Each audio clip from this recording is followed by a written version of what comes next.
Bom, então, pulando para a próxima parte, então, que era da dança na antiguidade, a gente vai falar então da Grécia e também de Roma, tá? E avançando no tempo em relação a isso. Na Grécia, primeiramente, então, a dança ela era presente na educação do cidadão grego. Ela era acessível a todos os que eram considerados cidadãos. E depende um pouco do período em que a gente está falando disso, mas normalmente cidadãos, mulheres não eram consideradas, escravos não eram considerados, pessoas estrangeiras não eram consideradas. Então, cidadão não é o mesmo, daquela época não é o mesmo conceito de cidadão hoje, que a gente considera praticamente qualquer um cidadão. Naquela época na Grécia não era assim. Mas enfim, o Sócrates, que ele é um dos maiores filósofos da história, provavelmente já deve ter ouvido falar dele, ele atribuía à dança um valor imenso, né? Considerava uma atividade que poderia formar um cidadão por completo. E não só ele, né? A sociedade na Grécia, de uma forma geral, acreditava muito no poder da dança, no que ela podia fazer, né? É bom lembrar que nessa época os gregos tinham um ideal de beleza muito relacionado ao corpo atlético, né? Forte, musculoso, e, e esses músculos, esse corpo, ele era formado através do esporte e da dança. E a dança era muito importante para isso. Essas características, então, elas eram bem vistas e necessárias para a formação do cidadão.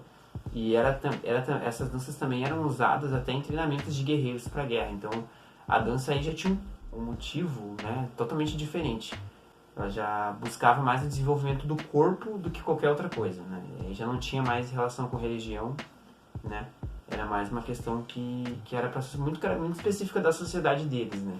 Como na Grécia também surgiu o teatro nessa época, as danças acompanhavam as apresentações de teatro, né? Às vezes elas eram com movimentos assim rápidos, tinham muitos saltos, piruetas, né? E muitos gestos também para representar momentos da cena do teatro.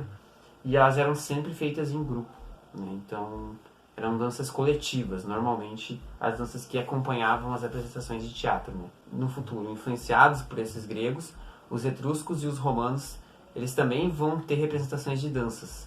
Os etruscos, eles são um pessoal que vivia em algum outro lugar da Itália, não mesmo que os romanos, tá? Tá, pulando para a parte de Roma, então, um pouco mais para frente, como eu falei, as danças elas chegam em Roma com influência dos etruscos, então, que pegaram influências dos gregos, tá? Quando os etruscos tomaram algumas posses em Roma, eles colocaram essa influência e criaram algumas cidades e foram espalhando essa parte artística por algumas cidades.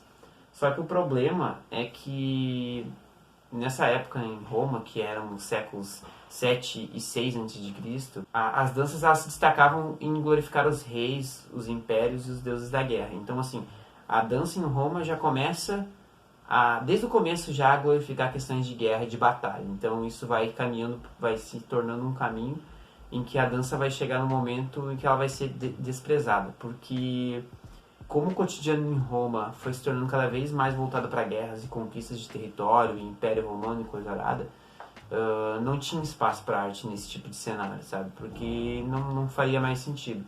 Então com a dança não foi diferente. Ela foi perdendo cada vez mais espaço e todo tipo de arte começou a ser desprezado, porque valorizava-se a batalha, a conquista e conquistar território. Então a dança foi perdendo valor em Roma, em vez de ganhar, né? Na Grécia ela ia ganhando cada vez mais valor e com o cotidiano de guerra que começou a surgir ali na Roma, ela começou a perder força e foi começando a ficar cada vez mais fraca. Então, basicamente, seria isso.